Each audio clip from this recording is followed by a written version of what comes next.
It's time we give back. Someone see and show someone where love's at. Even if you don't give a dime, give your heart and share your time. Help somebody else in life. Give back. Let's give back.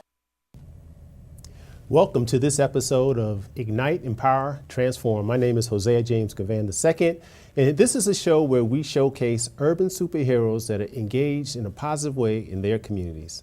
Today's guest is my dear friend, Lamar Hughes. How are you? Lamar, Thank you so much for having me. Thanks for joining us, man. No problem at all. Well, the first question we always start out with, my brother, Yes. share with us your Bronx story. All right. So I was born and raised in the Bronx. Grew up right off the Grand Concourse on 167th Street with my mom and my sister. And it pretty much was a start on an aside where I grew my affinity for the New York Yankees. Oh, yeah. Yes. I'm okay with that. Okay, so we're off on a good start then. Yes. On the summer nights, you can tell that there was a game going on because the nights, the sky would be a little bit brighter. It would glow. From the stadium lights, I can imagine. So I went to school out in the Bronx from kindergarten to 8th grade. Went to high school in Harlem, but obviously Bronx was still my home. Mm-hmm. And What high school did you go to? Rice High School. Oh, yeah. Okay, that was our rival. Yeah, class of 93. Yeah, we Powell Memorial. Okay, all right. Yeah. So we were there with Felipe Lopez, Reggie Freeman. Felipe, yes. Yeah, a few of those guys were there. Mm-hmm. I wasn't on those teams. Okay. But yeah, so I mean, I always enjoy, I live in Long Island now, but I always enjoy coming back home. My mom lives in Co-op City, my brother lives out here in the Bronx as well. So it's just great to just be in familiar ground. Okay. You know, the smells, the people, the neighborhoods, the traffic, everything about it is home and is familiar. Lack of parking. Oh, that's another issue, yes. Okay, man, but one of the things that we definitely always like to focus on are those things in your youth, in your childhood, that may have helped to inspire you to do what you're doing today. And one of the things that we take a close look at are those activities, those extracurricular activities that you were involved with, perhaps in sports or clubs. I did, going back, I remember around 6th, 7th grade, I started playing basketball for the school team. I went to Catholic school, St. Angela, which is still there. Okay. It's on Morris Avenue. Okay, Morrison what? Morris, then 162nd. Okay. St. Angela Merici. I was there, obviously, from 1st to 8th, or from kindergarten to 8th, and around 6th grade, I started playing basketball. Okay. And then I started running track as well. And I remember the basketball coach was also the 8th grade teacher, Mr. Jensen. His assistant, or co-coach, however you want to look at it, was the principal, Mr. Warren. Okay. And I have vivid memories of how much those two opened their homes to us, and how much they were just welcoming to us and making us all one family. You know, Saturdays I recall going to Bedford Park and playing football. And he took the basketball team out, Mr. Jensen did, and we'd play a two-hand touch football in the park with about 7 or 8 folks. So then afterwards, we'd go to the pizza shop. So we go to, Mr. Jensen would have us, Mrs. Jensen would have lunch for us. Wow. So I have vivid memories of that. Mr. Warren now is out in California, but we still keep in touch, you know? But what you're describing is exactly the spirit that we're trying to promote, where it takes a village. Right. And clearly, your childhood experience that you just shared with us, or experiences, truly reflect that essence of it takes a village, because you had concerned individuals that were really about the people, man, and about helping to uplift our young people. And we really need more of that spirit, man. We do. And, it's one thing in school, I don't remember at all what we learned in class. Mr. Jensen taught science, and that's all I can tell you.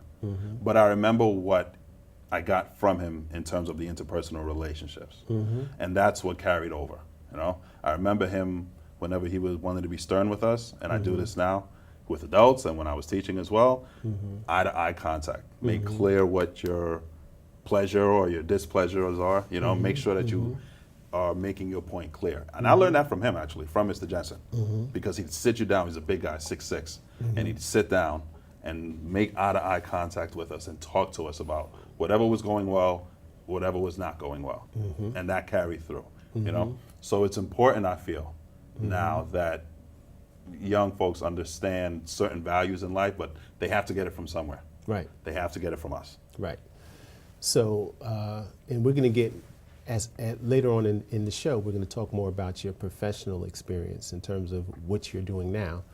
But just to kind of piggyback on what you're saying, we are in a time now where the expectation, to your point, is that those values that the children are supposed to have may not necessarily have to come from the home. It's supposed to be, we're supposed to try to put other things in place in order for those young people to get the values that when we were coming up came from the home. Right. Right. So one of the things that I'm a firm believer of is that really should always start at the home.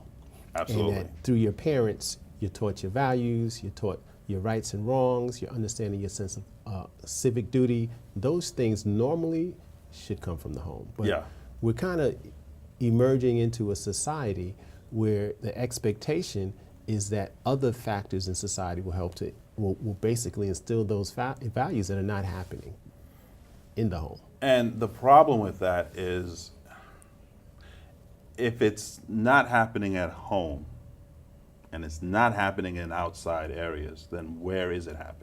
You know, if you're not getting it from, you know, role models in school or role models in your community, then you're left to fend for yourself and learn on your own, which may not always be the best thing.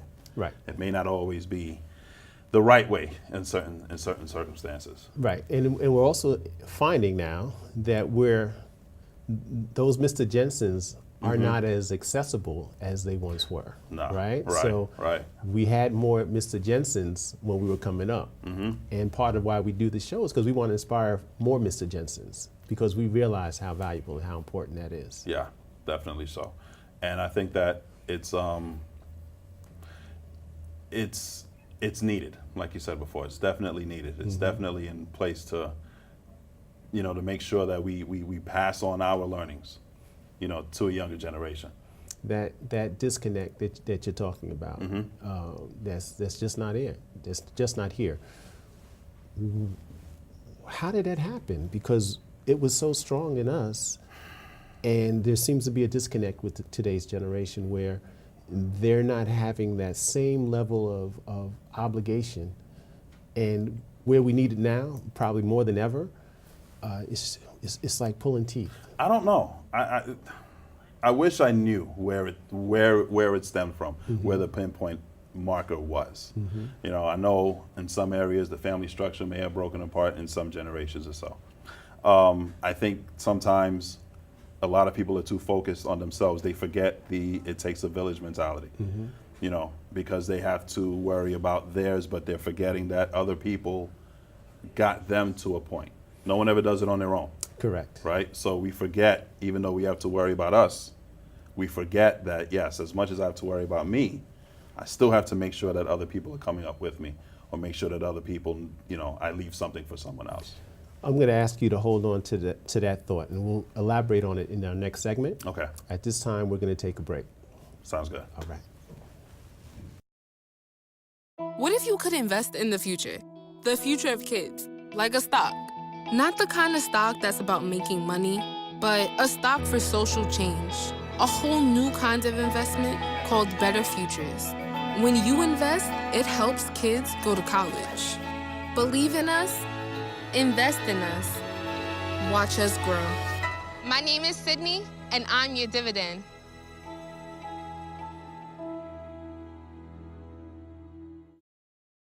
Hi, I'm your host, Larry V. Stark Jr.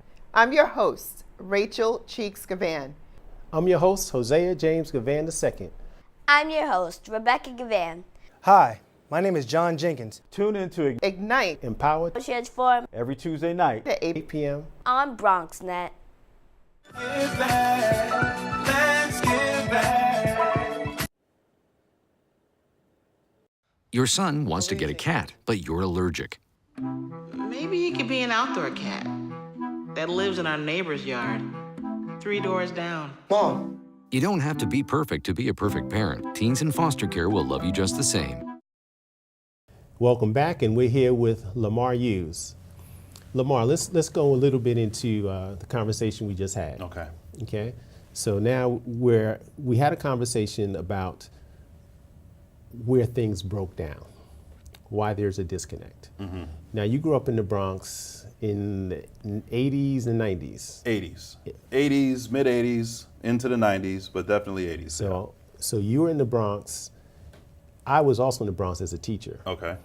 And I remember the Bronx during that period. Right. And that was a very, very challenging time. Yeah, definitely was. Looking back, you don't really realize. I knew what was going on. I mean, we're talking about the crack era, the crack epidemic. It was crazy. And, you know, to give a visual to people who may not have been living there at the time, imagine, you know, just seeing people, and I've seen it. I have seen it. You know, people addicted to drugs and going through their life in a fog or in a haze. I've seen hardworking men and women who had great jobs, now that I think of it, who got caught up in this web and didn't see them again for another 10 years, you know? Correct. So I've seen that, and I grew up around that. Right. What kept me grounded in hindsight was really my family upbringing, the structure I had at home. Right. Right.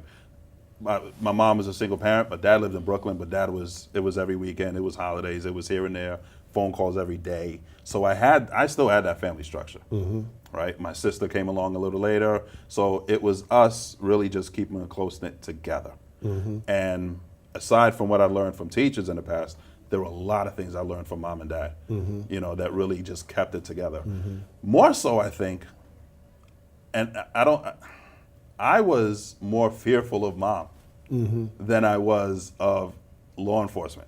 Mm-hmm. You know? Mm-hmm. So I didn't do anything wrong for that reason, because I didn't want to have to make the phone call to mom to say, listen, this is what's going on. Mm-hmm. This is what's happening. Right. I don't know if too many children, I wonder, I can't make a prediction, I wonder how many have that, not fear, mm-hmm. but respect, or that sense of awareness or concern mm-hmm. that I think does help people to stay grounded, to right. stay, you know, focused and stay the course. Right, right. And as I reflect on that time, we lost, I'm not gonna say a generation, but for those of us that grew up in the 60s and the 70s, you grew up in the 70s, the 80s, the 90s, we didn't have the, it was a war zone. Definitely that was. 80s period was a war zone. And so we lost some of our best and brightest, Mm-hmm. right? That fell victim, that I personally, it impacted my home. Right. And I'm in that situation where I had the family structure. In spite of that, it still impacted my home. So we lost quite a few soldiers, mm-hmm. quite a few warriors in that process. And I think that more than anything, man, that drug epidemic that hit the 80s devastated our community, and we're still rebounding from that. I was just about to say, when around 2000, and I know we're going to get into it when we first met, 2001, mm-hmm. you do the math, and there were some students in my class who had some behavioral issues, and when you trace it back to like late 80s, early 90s, they were born 89, 90, you know, you right. can kind of go back and say, right. well, this is where they may have right. been, what they may have been a product right. of. Right, right. So we're scrambling to kind of get back on track, mm-hmm. and it's going to take a huge effort to kind of get us back on point. We see current events that are, I guess, reversing a lot of the things, a lot of the progress that we made Absolutely. in the 60s and the 70s, the 80s, the 90s, are starting to be reversed, or the potential of that to happen. So we're now in a time where we need more engagement, more involvement, mm-hmm. More people committed to a cause, and hopefully, as we learn more about your story, we'll be able to kind of get on board with some of the things that you're involved with. So let's start with that. Okay. Let's talk about how we met. All right. How did we meet? I actually have a vivid memory of this. I remember this really well. It was at I do too. Okay. It was at a work fair mm-hmm. over at Martin Luther King High School. Mm-hmm. A friend of mine suggested that I be part of the New York City Teaching Fellows, mm-hmm. which is a program where if you don't have a teaching background, mm-hmm. you can start, it's an accelerated teaching program. Mm-hmm. So you don't have an education background, you weren't a student teacher, but you can fill voids that are needed in the classroom. And there was a Saturday where we had to go and promote ourselves to different schools in different boroughs and districts. And that's where you and I met, I remember. Correct. And you told me what school you were from, what district you were from, and we talked for a few minutes, talked for a while actually, for quite a bit. You invited me to your school, and within that week I stopped by and I got a tour of the building. And there's something that tells people this is home, this is right, this is a good decision to make. Because afterwards, and it didn't take much longer than when I left to say, yeah, I want to come here. Which is PS 118, which is your old neighborhood in Hollis. Correct. That's the first school I ever attended was PS 118. Okay. I was in kindergarten there, and I was the dean at the time. Right. That you joined us, and you know, I think I understood how important.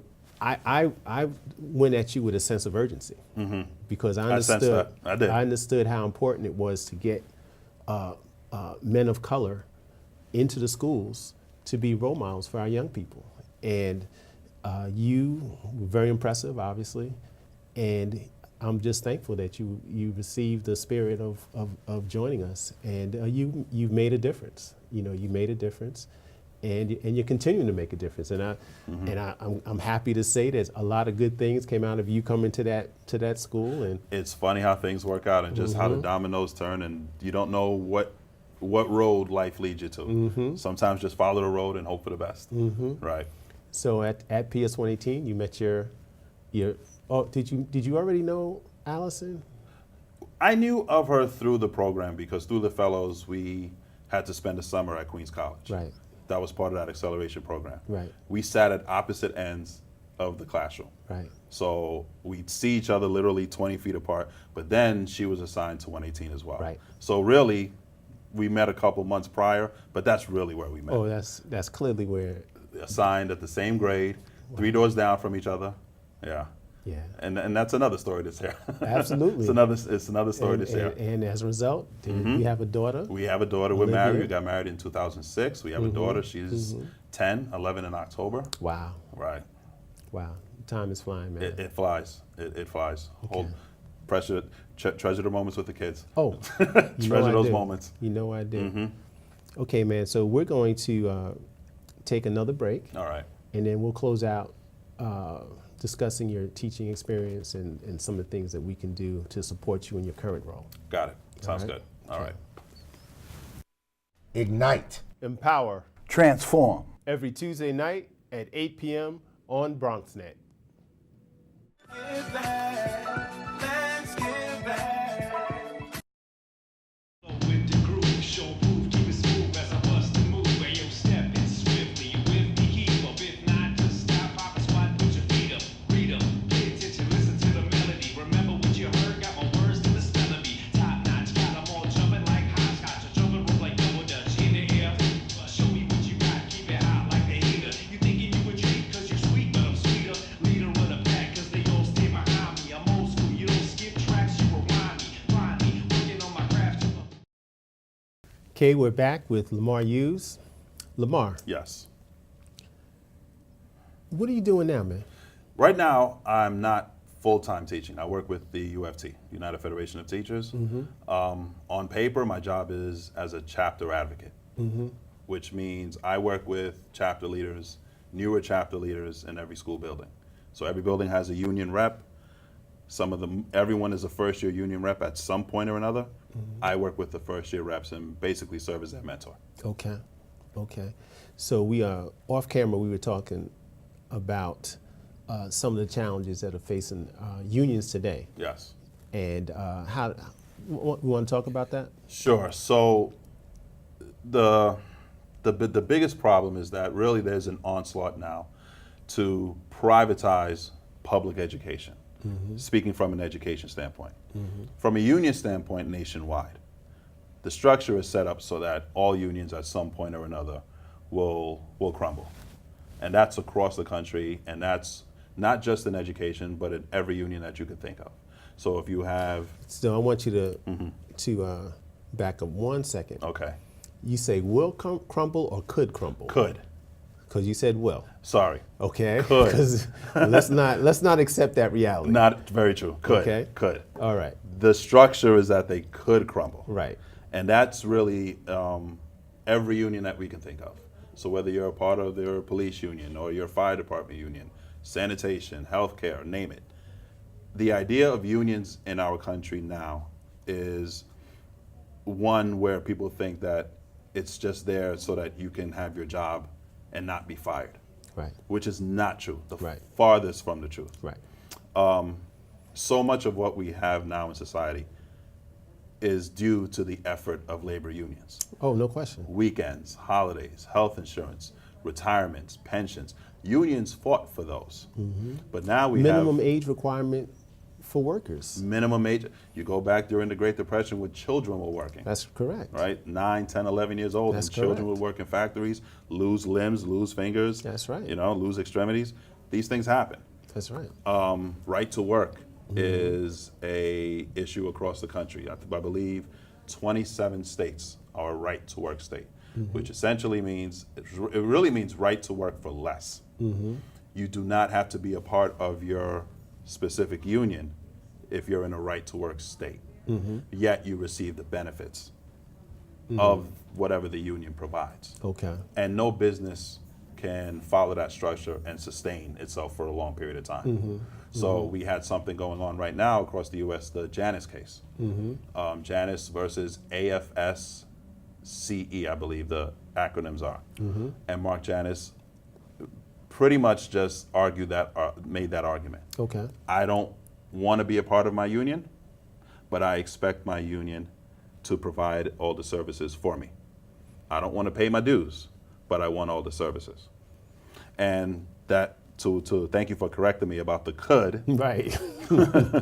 If members choose to follow Mr. Janus, then yeah, we can be union members, not pay our dues, still receive services, and over the course of time, the union will crumble. Okay. That's what it will meant. That was Right. poor choice Right. of word placement. Potentially could happen. Potentially could. So- And what we tell people is, there's one way to prevent that from happening. Stay where you are. Think about all the services you get. Think about everything that you receive. Think about,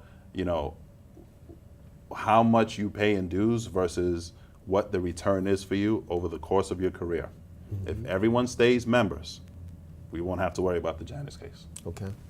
Okay. And so part of it is privatization. Privatization. But the other part of it could be a political agenda as well, Absolutely. right? Absolutely. Because unions are primarily based in urban settings, and they do a lot of the organizing for political campaigns, and they're very involved with that part of it. So if unions have less impact, how could that politically affect elections in the future? It could affect it greatly. One thing we need is, first off, to get everyone as active as possible, as many people as active, which in my mind means everyone, politically active and aware. So you'll meet people along the way who say, I don't have an interest in politics. Politics doesn't concern me. That's fine. There are people who do have an interest in politics, and they're making decisions that will affect your livelihood, right? What we want is the proverbial seat at the table to ensure that our voice, that our concerns are brought up when we have elected officials who are running for office. If our voice isn't heard, then what we're left with are other people who don't have our concerns, and their agenda will be put on the table first. So in education, for example, if we don't have someone who supports teacher salaries increasing, Right. or funding for classrooms, smaller classrooms, Right. Funding for school buildings to make sure students have supplies. If we as educators aren't involved in that conversation, making sure that the elected officials know what our concerns are, then I don't want to assume that they won't care, but I don't believe that they'll put that on the forefront when it comes time for budgeting. right? We spend a lot of time going up to Albany, making that argument, reducing class sizes, creating enough programs, hire enough so that we can hire more staff. Right. And it takes a lot of work to go back and forth and to speak to the elected officials, your assemblyman and your city councilman, and make sure that we're there in their face with those one-on-one, face-to-face conversations, eye to eye, making sure that our objective and our requests are clear. So we have to get people involved so that they understand one person making that argument is fine. But think about how great that argument looks when there's 10,000. A collective. Right. So, brother, I just want to say, man, thank you for that. Our program is Ignite, Empower, Transform, and we believe through information, through knowledge, our people empowered. We want to ignite a spirit of engagement, be it volunteerism, working with young people, being engaged in your community as in the block association, being involved politically, however you are, wherever you are, get involved in some capacity, in some way. We're living in a world now where people are just kind of sitting back on the fence, just waiting for things to happen. To your point, if you're paying taxes, somebody else is determining how your money is being spent if you're not voting. Absolutely. Right? So, Absolutely. So you're going to have someone else determine how your money is going to be spent, right? Because we all are paying taxes. Right. So, brother, I want to thank you for joining us for this edition of Ignite, Empower, Transform, and at some point in the future, man, we'll have you back. And thank you so much for having me. I want to thank you for basically planting that seed for me to get into education. You know, for me to just really get into this world that I didn't know much of. And now almost X amount of years later, we're not going to age ourselves. X amount of years later, like, look how things turn around full circle. Yes, sir. To my point before, no one does anything on their own. Yes. Right? We always get help somewhere along the way. Yeah, my brother. Thank you. Thank you. Much appreciated. All right, fam. Thank you for tuning in to this episode of Ignite, Empower, Transform. My name is Hosea James Givan II, and remember, if it's in your heart, do your part. Today's help equals tomorrow's hope. I love our youth. Take care.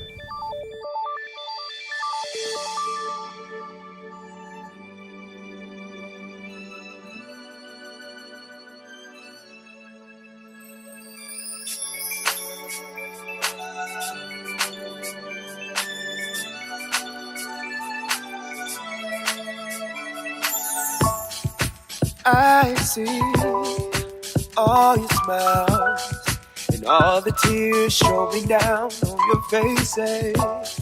But I know all the while it's gonna be okay, yes it is.